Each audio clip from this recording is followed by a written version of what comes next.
Good morning, student. Today we will discuss about the nomenclature of the restriction endonuclease enzyme. तो आपने restriction endonuclease enzyme के बारे में हमने अभी लास्ट लेक्चर में आपको बताया था कि EcoR1 is most commonly used restriction enzyme.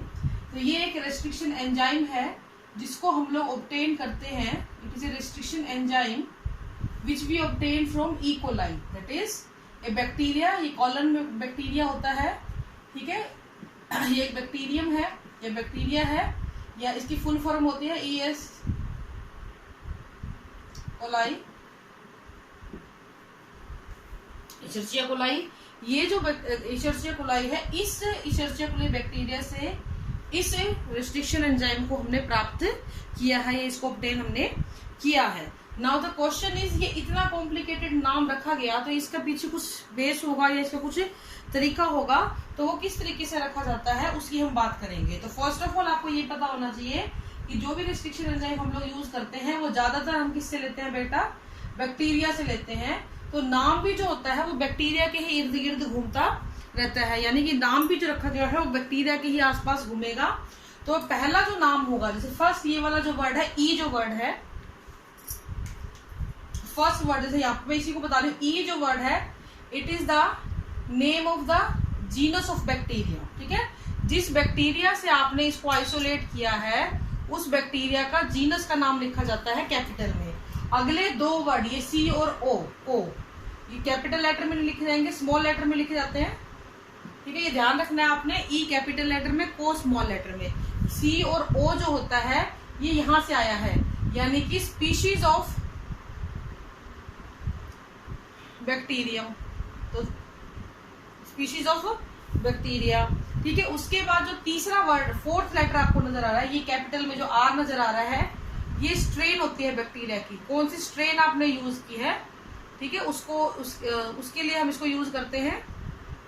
और जो लास्ट में आपको रोमन नंबर लिखा हुआ है, इट इज द सीक्वेंस जिसके ऊपर आपने इसको आइसोलेट किया है, यानी कि ये जो रोमन नंबर है ये इंडिकेट करता है कि किस सीक्वेंस पे आपने आइसोलेट किया है. तो it is the sequence of isolation, यानी अगर यहाँ पे 1 लिखा हुआ है तो इसका मतलब ये है कि इस बैक्टीरिया से सबसे पहले इसी एंजाइम को आइसोलेट किया गया था. EcoR1 मोड ऑफ एक्शन हम आपका बता चुके हैं इसको, ये GAA-TTC साइट को आइडेंटिफाई करके इसके अंदर से पैलिंड्रोमिक सीक्वेंस को फॉर्म करता है. ठीक है, तो ये इस तरीके से आपको स्टिकी एंड बना के दे देगा. ठीक है, इस तरीके से मैं लास्ट लेक्चर में ये बता चुकी हूँ आपको. तो इस तरीके से हम लोग क्या करते हैं, नाम रखते हैं. तो E फॉर इशर्चिया, को for coli, R is the name of the strain, and first लिखा हुआ है, रोमन नंबर में लिखा हुआ है, इसका मतलब है कि किस सीक्वेंस में इसको आइसोलेट किया गया है. तो इस तरीके से हम लोग इसको, इनके नामों को रखते हैं बेटा. इसके कुछ एग्जाम्पल और भी है, जैसे कि हिंद 2,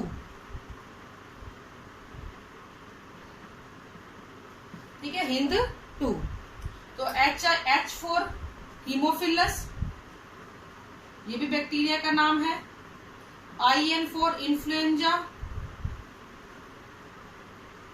D जो है वो उसकी स्ट्रेन है, RD से आया है. और 2 जो है ये उसका रोमन नंबर है, सीक्वेंस नंबर है. इसी तरीके से हिंद 3, BAM1, साल. ठीक है, इस तरीके से बहुत सारे एंजाइम्स हैं और आपको मेनली इसको ध्यान रखना है बिकॉज ये हमारे काफी ज्यादा काम में आता है.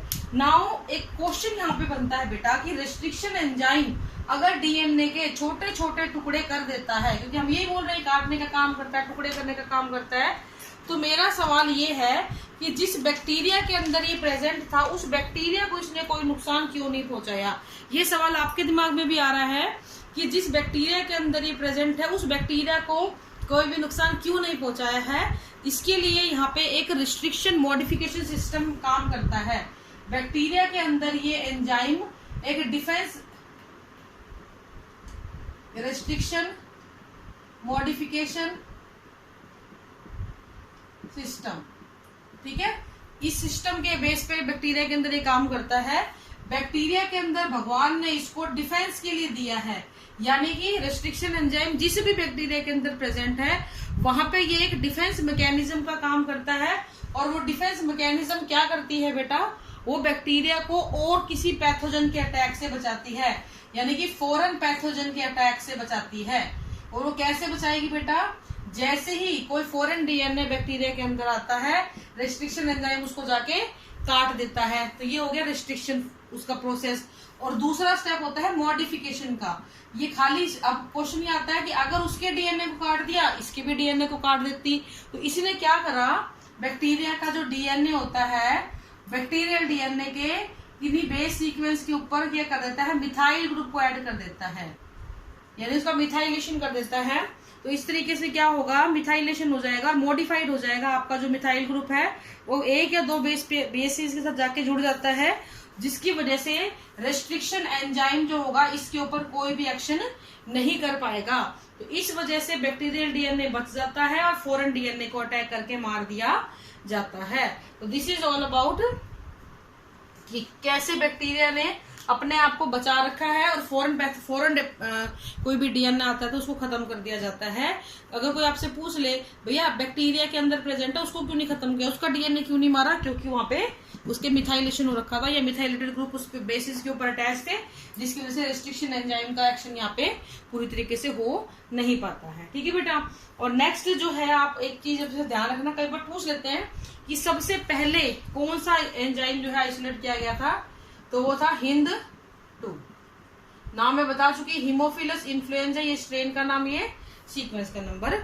और इसके अलावा हिंद जो है, हीमोफिलस इन्फ्लुएंजा की लगभग 900 रेस्ट्रिक्शन एंजाइम इसने प्रोड्यूस किए हैं और इसके लगभग 230 स्ट्रेन ऑफ बैक्टीरिया प्रेजेंट होती हैं।